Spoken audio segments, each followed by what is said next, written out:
Hello बच्चों, नमस्कार। कैसे हैं आप सभी लोग? उम्मीद है बहुत अच्छे होंगे और बहुत अच्छे से आप लोग अपनी पढ़ाई कर रहे होंगे। कैसे हैं बेटा आप लोग? थोड़ा जल्दी से बताइए हमको। आज अपना थर्ड लेक्चर है लाइफ प्रोसेस का, और इसी के बिहाफ में जो है हम आज डिस्कस करने वाले हैं। इसके पहले जो हमने डिस्कस किया था वो हमने ऑटोट्रॉपिक और हेटेरोट्रॉपिक न्यूट्रिशन और स्टोमेटा के साथ साथ मैंने फोटोसिंथेसिस की पूरी प्रक्रिया को मैंने डिस्कस कर लिया था। आज तीसरे लेक्चर में बेटा हम लोग कुछ क्वेश्चंस की प्रैक्टिस भी करने वाले हैं जो अभी तक हमने पढ़ा है। आपके जो प्रीवियस ईयर क्वेश्चंस आए हुए हैं उनके बेस पे जो है आज हम लोग प्रैक्टिस भी करेंगे। साथ ही साथ कुछ नए टॉपिक्स जैसे न्यूट्रिशन इन अमीबा या न्यूट्रिशन इन पैरामीशियम, ये कैसे होता है, क्या होता है। यहाँ पे आपको दिख रहा होगा nutrition in amoeba, steps of nutrition, phagocytosis, food vacuole और कुछ इंपॉर्टेंट पॉइंट्स जो आपको मैं डिस्कस करवाऊंगा इस चैप्टर में। तो कैसे हैं आप लोग? थोड़ा फटाफट से आ जाइए, सब लोग क्लास में जुड़ जाइए और अच्छे से बताइए। और अगर चैनल पे नए हैं तो इसको लाइक करिएगा, सब्सक्राइब करिएगा, शेयर करिएगा, दोस्तों के पास ज़्यादा से ज़्यादा पहुंचाइए ताकि आपके पास ये कंटेंट पहुंच पाए और आपके एग्जाम के पॉइंट ऑफ व्यू से जो दो बच्चे 2027 में इसको टारगेट कर रहे हैं वो बहुत अच्छे से अपनी पढ़ाई को आगे कर पाएंगे। और अगर आपको बेटा कोई डाउट होता है चैनल से रिलेटेड या कोई डाउट होता है आपको वीडियो से रिलेटेड या लेक्चर के रिगार्डिंग, अगर आपको कोई दिक्कत होती है तो आप लोग प्लीज़ कमेंट करके बताइएगा हमको। अगर कोई भी प्रॉब्लम आती है आपके हर एक प्रॉब्लम का सॉल्यूशन आपको कमेंट में दिया जाएगा। और यथासंभव अगर कोशिश होती है तो आपको जो है हम टेलीग्राम ग्रुप में या अपने व्हाट्सएप कम्युनिटी के ग्रुप में जो है हम आपको जरूर ऐड करेंगे। वहाँ पे आप लोग अपने क्वेश्चंस को बड़े आसानी से पूछ सकते हैं। तो चलिए शुरू करते हैं बेटा आज की थर्ड क्लास। यूपी बोर्ड और सीबीएसई बोर्ड दोनों के लिए हम बहुत ही अच्छे से क्लास को हमने जो है अरेंज कर रखा है। देखिए बेटा, आज हम न्यूट्रिशन इन अमीबा पढ़ने वाले हैं तो उसके बिहार में पढ़ेंगे कि व्हाट इज अमीबा। अमीबा क्या चीज होती है। ठीक है, हमने बहुत बार सुना है कि अमीबा ऐसे होता है, अमीबा वैसे होता है। इसका नाम क्या है नॉर्मली जो आप कहेंगे? इसको कहेंगे सर ये अमीबा होता है। ठीक है, लेकिन कई बार आपके 10th के बोर्ड के एग्जाम में, ठीक है, बोर्ड के एग्जाम में क्वेश्चंस कर दिया जाता है कि अमीबा का साइंटिफिक नेम बताइए। तो आपको अमीबा का जब साइंटिफिक नेम डिस्कस करना होगा ना, उसका नाम होगा अमीबा प्रोटियस। क्या कहेंगे? अमीबा प्रोटियस जो होता है अमीबा का साइंटिफिक नेम होता है। प्रोटियस क्यों? क्योंकि ये किंगडम प्रोटिस्टा का होता है। ठीक है, किंगडम प्रोटिस्टा का होता है इसलिए इसका नाम प्रोटियस से रिकॉर्ड किया जाता है कई बार। आगे इसकी हैबिटेट क्या है? हैबिटेट मतलब क्या बेटा? इसका निवास स्थान, कहाँ पे ये रहता है, कहाँ पे ये पाया जाता है। अगर इसके बिहाफ पे हम बात करेंगे ना तो ये जो है फ्रेश वाटर में पाए जाते हैं, पॉन्ड्स में पाए जाते हैं, लेक्स में पाए जाते हैं और कुछ नमी वाली जगहों पे पाए जाते हैं, मॉइस्ट सॉइल में ये पाए जाते हैं। ज्यादातर ये पानी के अंदर ही पाए जाते हैं, बाहर कहीं नहीं पाए जाएंगे। ये डीप वाटर में ये जो है पाए जाते हैं आपके। इनकी जो सेल टाइप होती है बेटा वो यूनिसेलुलर होती है, मतलब कि ये बहुत ही छोटे होते हैं, बहुत ही ज्यादा छोटे, और ये जो है यूनिसेलुलर होते हैं, मतलब कि इनकी सेल्स जो होती हैं सिंगल सेल्ड होती हैं, मल्टी सेलुलर ये नहीं होते हैं। इनकी शेप जो होती है इरेगुलर होती है और लगातार चेंज होती रहती है। हर पल हर मिनट ये जो है बदलते रहते हैं अपने आकार को। ठीक है, तो कॉन्स्टेंटली चेंजिंग शेप है इनके पास। इनका मूवमेंट जो होता है वो फाल्स फीट द्वारा होता है, और फाल्स फीट को ही बेटा कई बार हम जो है स्यूडोपोडिया का नाम दे देते हैं। स्पेलिंग को बड़े ध्यान से लिखिएगा, पी से स्टार्टिंग है जैसे साइकोलॉजी, जैसे स्यूडोपोडिया। तो इस चीज को थोड़ा ढंग से अच्छे से याद करिएगा। स्यूडोपोडिया को बेटा हम फाल्स फीट के नाम से भी जानते हैं। एक बात बड़े अच्छे से ध्यान में रखिएगा, आपके बोर्ड के एग्जाम में क्वेश्चन पूछा गया था कि अमीबा के अंदर जो न्यूट्रिशन होता है वो किस प्रकार का न्यूट्रिशन होता है। किसी बच्चों ने ऑटोट्रॉपिक न्यूट्रिशन लगाया था, तो किसी ने हेटेरोट्रॉपिक लगाया था, तो किसी ने सेप्रोफिटिक न्यूट्रिशन लगाया था। लेकिन नहीं, ऐसा कुछ नहीं होगा। इसमें जो होता है न्यूट्रिशन जो होता है होलोजोइक न्यूट्रिशन होता है। होलोजोइक न्यूट्रिशन का मतलब क्या होता है पता है? इसका मतलब होता है कि ये फूड पार्टिकल्स को डायरेक्टली निगल जाते हैं। ठीक है, ये फूड पार्टिकल्स को डायरेक्टली निगल जाएंगे, इनगल्फ कर जाते हैं, इसीलिए उस प्रक्रिया को क्या कहेंगे? होलोजोइक न्यूट्रिशन कहते हैं। ठीक है, आगे बात आती है रिस्पिरेशन की। रिस्पिरेशन इनके अंदर कैसा होता है? और सेल मेम्ब्रेन के माध्यम से डिफ्यूजन के थ्रू ये जो है इनके अंदर रिस्पिरेशन होती है। रिप्रोडक्शन इनका बाइनरी फ्यूजन होता है, 1 से 2, 2 से 4, 4 से 8, ये जो टूट टूट के बनते रहते हैं। इनके अंदर कुछ स्पेशल फीचर होते हैं जैसे can change shape and form temporary extension. अगर इनको कहीं कम स्थान मिलता है रहने के लिए तो अपना शेप चेंज करके टेम्पोरली उतनी जगह के अंदर ये जो है रह सकते हैं। बात समझ में आई? ये तो अमीबा के बारे में बातचीत हो गई, लेकिन अमीबा के अंदर अब न्यूट्रिशन कैसे होता है ये देखेंगे हम। ये जो स्ट्रक्चर आपको दिख रहा है ना, मूव करता हुआ, ये मूविंग स्ट्रक्चर आपको दिख रहा होगा। इसमें कुछ इस तरह से जो स्टैंडिंग फीट्स है ना, ये दिखाए गए हैं। ये बेटा, ये आपके जो है स्यूडोपोडिया होते हैं, इन्हीं का नाम होता है फॉल्स फीट। बात समझ में आई? ये स्ट्रक्चर आपका किसका होता है? अमीबा का स्ट्रक्चर होता है। ठीक, ये अमीबा का स्ट्रक्चर होता है। आगे बात करते हैं। देखिए, अब हम पढ़ते हैं nutrition in amoeba. Nutrition in amoeba होता क्या चीज है? इनके अंदर न्यूट्रिशन का जो टाइप है, बड़े ध्यान से रखिएगा, क्वेश्चन बाद में आगे मैं पूछूंगा तो बताइएगा आप लोग। इनके अंदर जो न्यूट्रिशन का टाइप होता है बेटा, वो होलोजोइक न्यूट्रिशन होते हैं। होलोजोइक न्यूट्रिशन, ठीक है। फूड को डायरेक्टली इनगल्फ कर जाते हैं, फूड को डायरेक्टली जो है ये कैप्चर कर जाते हैं। मूड ऑफ फीडिंग क्या है? फीडिंग की मूड जो है फाइगोसाइटोसिस है। फाइगोसाइटोसिस मतलब कि खाने को निगलने की प्रक्रिया इनके अंदर होती है। फूड टेकन, कैसा फूड ही खाते हैं? ये बैक्टीरिया खाएंगे, एल्गी के बहुत छोटे पार्टिकल्स खाएंगे, या ये टाइनी ऑर्गेनिजम्स को खाते हैं। अपने से भी छोटे ऑर्गेनिजम्स को ये कैप्चर करेंगे। पानी के अंदर रहते हैं, पानी के अंदर पाए जाने वाले बैक्टीरिया, एल्गी और टाइनी ऑर्गेनिजम्स को ये खाते हैं, कैप्चर करते हैं। ठीक है। इनका डाइजेशन कैसा होगा? पहले तो इंजेशन होता है। इंजेशन मतलब खाने को अंदर लेना, by pseudopodia forming a food vacuole. Pseudopodia बनाएंगे, फिर उसके बाद अभी मैं आगे स्ट्रक्चर भी बना हुआ है इसका, मैं आपको दिखाता हूं कैसे कैसे इनके अंदर प्रोसेसेस चल रही हैं। लेकिन अभी यहां समझिए क्या होता है कि स्यूडोपोडिया का ये फॉर्मेशन करते हैं, फिर उसके बाद ये एक फूड वैक्यूल का फॉर्मेशन करते हैं बॉडी के अपने अंदर। फिर inside food vacuole with enzymes, ये डाइजेशन इनका फूड वैक्यूल के अंदर कुछ इंजाइम्स के माध्यम से जो है ये डाइजेस्ट किया जाता है। फिर इसको एब्जॉर्ब करेंगे, इनके अंदर साइटोप्लाज्म पाए जाते हैं। ठीक है, न्यूट्रिएंट्स एब्जॉर्ब इनटू साइटोप्लाज्म, इनके अंदर जो साइटोप्लाज्म होते हैं ना, उसके अंदर इनके न्यूट्रिएंट्स जो होते हैं, एब्जॉर्प्शन की प्रक्रिया यहां से स्टार्ट होती है। भाई डाइजेस्ट करेंगे तो एब्जॉर्ब भी तो करेंगे। डाइजेशन के बाद जो न्यूट्रिएंट्स मिलते हैं इनको खाना खाने का, वो क्या करेंगे? उसको एब्जॉर्ब करेंगे। एब्जॉर्प्शन की प्रक्रिया कहाँ होगी? साइटोप्लाज्म में होगी। बेटा याद रखना, 3 नंबर में क्वेश्चंस पूछे जाते हैं। ठीक है, ये शॉर्ट आंसर में क्वेश्चन आपके बनते हैं और इसको बड़े ध्यान से आपको देखना है। उसके बाद फिर न्यूट्रिएंट्स को एब्जॉर्ब करने के बाद इनके अंदर एसिमिलेशन की प्रक्रिया होती है। इनकी शेप साइज बढ़ेगी, इनकी एनर्जी बढ़ेगी, इनकी ग्रोथ बढ़ेगी, या जहां कहीं भी ये टूटे फूटे रहते हैं ना, उसको रिपेयर भी करेंगे। ठीक है, अपने खाने के माध्यम से। भाई इनको न्यूट्रिएंट्स मिलेंगे, इनको एनर्जी मिलेगी ना फिर। ठीक है, इसी प्रक्रिया को क्या कहा जा रहा है? एसिमिलेशन कहा जा रहा है। एक एक टर्म को याद रखना। इंजेशन का मतलब क्या है? खाने को लेना। डाइजेशन मतलब उसको पचाना। एब्जॉर्प्शन मतलब उसमें से न्यूट्रिएंट्स को अप्लाई करना। एसिमिलेशन का मतलब क्या होता है? ग्रोथ करना, बॉडी की रिपेयरिंग करनी, या फिर एनर्जी को कैप्चर आउट करना। फिर आगे बात आती है एजेशन की। एजेशन क्या है? इसमें अनडाइजेस्टेड फूड पार्टिकल्स जो होते हैं, ये सेल मेम्ब्रेन के माध्यम से ये बाहर निकाले जाते हैं। जो खाना नहीं पचा पाते हैं उसको ये बाहर कर देते हैं। एक बात ध्यान से देखिए, यहाँ पे है इंजेशन, इन मतलब खाने को अंदर लेना, इजेशन मतलब खाने को बाहर निकाल देना। बात समझ में आई? आगे देखिए, अब इनमें कुछ स्टेप्स भी पाए जाते हैं। वही स्टेप्स जो मैंने अभी आपको जस्ट बताया, कुछ अलग नहीं है, सब चीज सारी चीजें वही प्रोसेस आपकी दी हुई हैं। ये आपके नोट्स के लिए मैंने इसको रख दिया था कि देखिए बॉडी कैसे इनके अंदर ये चीजें चलती रहती है। ठीक है, ये देखिए अब आपको इस डायग्राम में क्या दिख रहा है? एक नॉर्मल चलता फिरता अमीबा है। ये अमीबा है, इसको फूड दिखता है तो ये एक नाटक करके ये क्या करता है? एक फॉल्स फीड बना लेता है कि भाई तुम इधर से आ जाओ, इधर से हम जो है तुमको कैप्चर कर लेंगे आराम से। ठीक है, हमको कोई ज्यादा बहुत ज्यादा परेशानी उठाने की जरूरत नहीं पड़ेगी। तो खाना क्या करेगा? इसके पास आ जाएगा, ठीक है भाई तुम मुझे खा लो, तुम मुझे खा लो, मैं तुम्हारे पेट में आराम से सोता हूँ। तो खाने को क्या करेगा? ये कैप्चर करेगा। कैप्चर करने के बाद स्यूडोपोडिया जो होगा ना, फॉल्स फीड, वो बंद हो जाएगा। हाँ, वो क्लोज हो जाएगा स्यूडोपोडिया। और क्लोज होने के बाद क्या करेगा ना, ये इसके बॉडी के अंदर धीरे धीरे क्या करेगा? इंजेस्ट हो जाएगा। इंजेक्शन हो जा रहा है। ठीक है, बॉडी के अंदर धीरे धीरे इंजेक्शन हो जा रही है, शरीर के अंदर धीरे धीरे चला जाता है। फिर क्या होता है? डाइजेशन होता है, फूड वैक्यूल्स बनता है, डाइजेशन होता है। डाइजेशन के बाद खाने का एब्जॉर्प्शन कर रहा है, खाने को एब्जॉर्ब कर रहा है न्यूट्रिएंट्स को। फिर न्यूट्रिएंट के एसिमिलेशन हो रही है, न्यूट्रिएंट्स का एसिमिलेशन हो रहा है।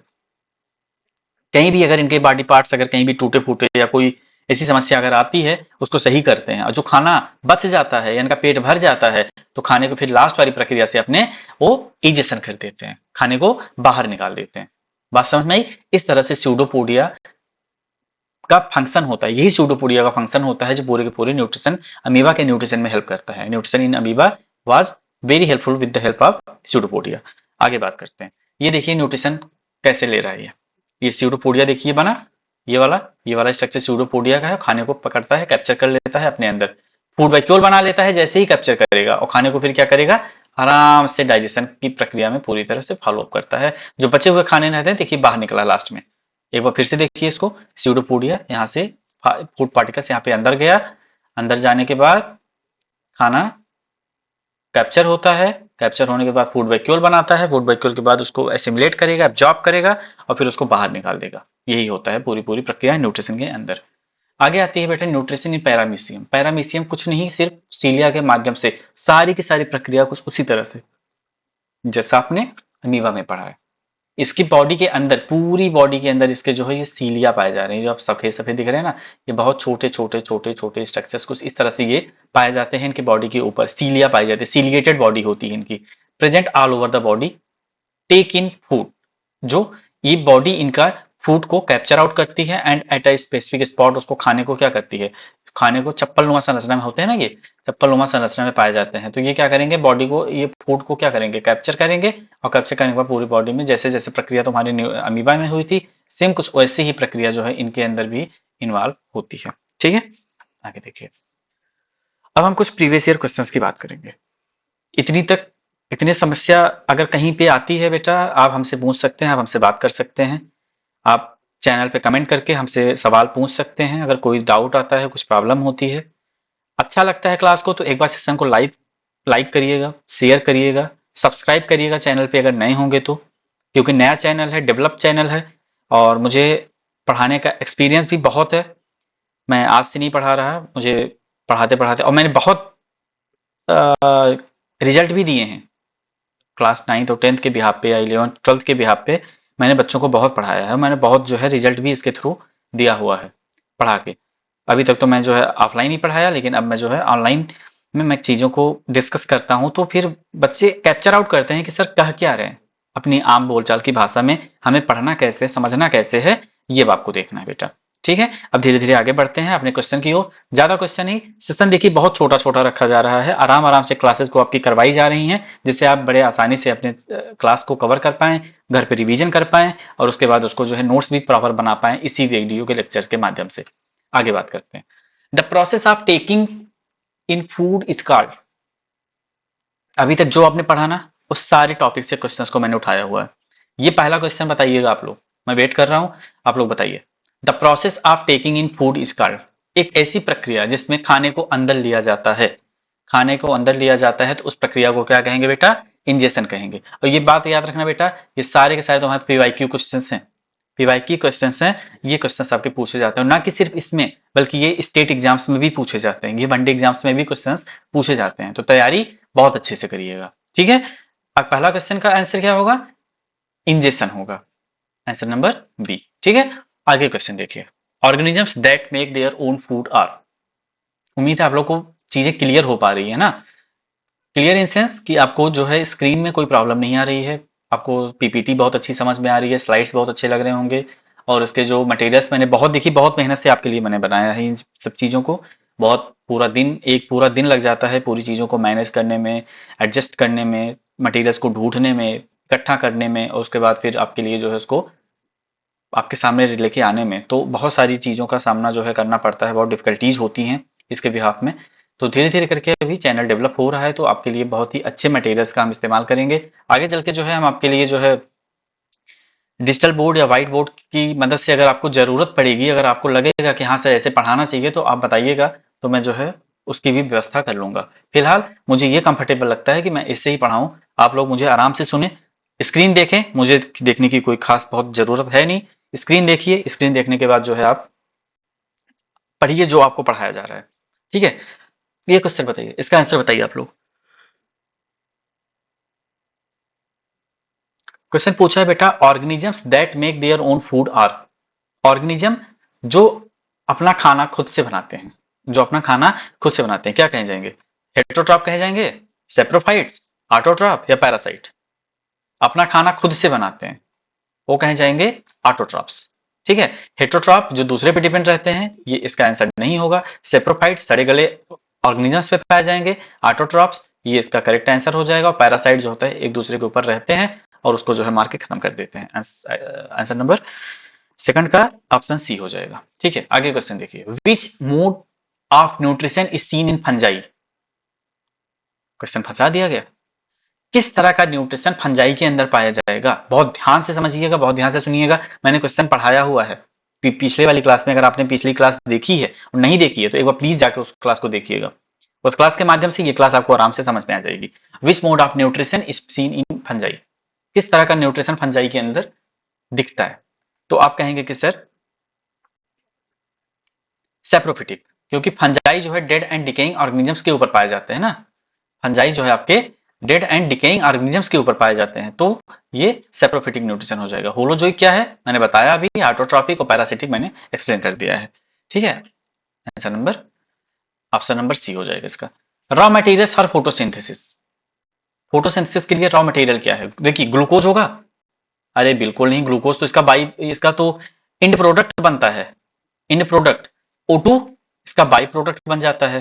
भाई ये दोनों तो बिल्कुल नहीं होंगे, ये दोनों तो बिल्कुल नहीं हो, क्योंकि ये एक तो बाई प्रोडक्ट है और एक तो जो है ये बाई प्रोडक्ट है और ये इसका इन प्रोडक्ट हो जाएगा। ठीक है, ये हो गया। CO2, हाँ CO2 लेता है लेकिन ऑक्सीजन नहीं लेता है। ऑक्सीजन नहीं लेता है लेकिन H2O तो लेता है। कहां से लेगा? रूट के माध्यम से लेगा। CO2, हाँ CO2 इसका रॉ मटेरियल है। H2O, हाँ जी बिल्कुल H2O भी है। मैंने कल बताया था आपको HNU के बारे में। HNU सनलाइट, साथ ही साथ मैंने आपको क्लोरोफिल के बारे में भी बताया था। तो HNU और क्लोरोफिल ये दोनों क्या है? इसके साइट, इसकी क्या बोलते हैं, इसको हेल्प करवा रहे हैं इसके फोटोसिंथेसिस में। ठीक है, इसके फोटोसिंथेसिस में हेल्प करवा रहे, लेकिन ऑप्शन जो सही हो जाएगा आपका ऑप्शन नंबर ए सही हो जाएगा, बाकी ऑप्शन रॉन्ग। ठीक है, ऑप्शन नंबर ए। आगे देखिए, इसको बताइए आप लोग। स्टार्च टेस्ट यूजेज, ध्यान रखिएगा एनसीईआरटी का क्वेश्चन है। एनसीईआरटी में एक एक्टिविटी आती है, उस एक्टिविटी के अंदर ये क्वेश्चन आपको देखने को मिलता है। मैंने क्वेश्चन बहुत अच्छे से ढूंढ ढूंढ के बनाया है आपके लिए बेटा। स्टार्च टेस्ट यूजेज, क्या यूज करेगा स्टार्च टेस्ट? स्टार्च को हमको यूज देखने के लिए, चेक करने के लिए किसकी जरूरत पड़ेगी हमको?